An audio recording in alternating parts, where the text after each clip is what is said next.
Je te déteste. Topher avait pris son crâne chauve entre ses mains, ses yeux bleus écarquillés derrière les verres de ses petites lunettes carrées. Son épaisse barbe claire aux reflets roux tremblait. « Aide-moi à la porter !»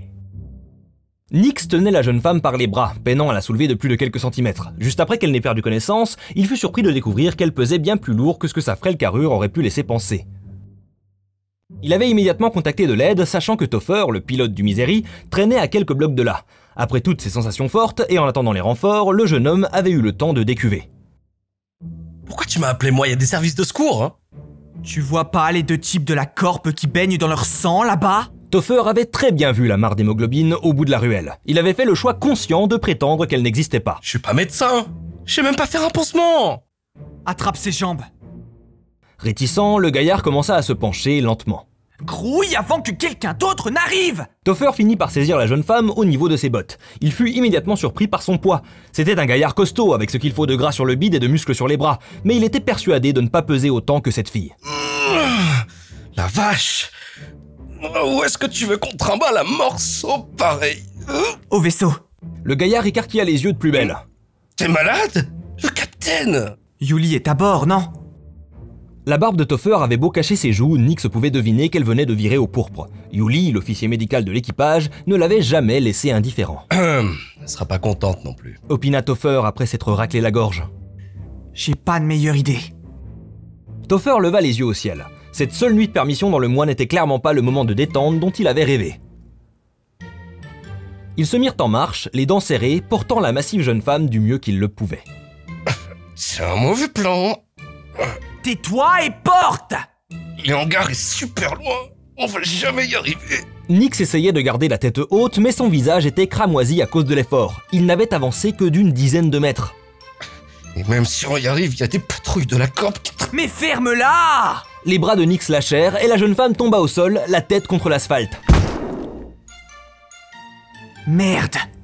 Heureusement, l'asphalte semblait avoir subi plus de dégâts qu'elle. C'est quoi cette fille? Demanda Topher en remarquant la fissure dans le sol. Aucune idée, mais elle a besoin d'aide. Nyx ne prit pas le temps de retrouver son souffle et la souleva une fois de plus. Ils reprirent la longue route qui les séparait du hangar. Au bout de quelques minutes, épuisés, ils s'arrêtèrent face à un obstacle de taille. Une pente. Y a pas un autre chemin? Demanda Nyx, désespéré. Nope. Se contenta de répondre Topher, économisant son souffle. Une voix rauque les interpella. Belle prise. Ils tournèrent la tête et découvrirent un homme en costume noir qui les observait. À cet instant, ils réalisèrent à quoi ils ressemblaient. Deux hommes portant une femme inconsciente à travers les rues de Gorgona en plein milieu de la nuit. C'est pas ce que vous croyez! S'écria Nyx. On l'aide. Ajouta Topher. L'homme en noir se mit à rire. Oh, mais je ne crois à rien, ne vous inquiétez pas.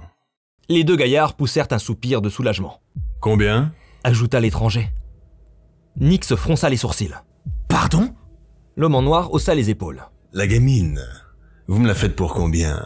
Les dents du jeune homme se serrèrent. Je vous offre 1000 crédits, si elle est encore vivante. Par réflexe, Nyx porta sa main à son PX-90 avant de se rappeler qu'il était enrayé. 200 si elle est morte. Pour les pièces détachées.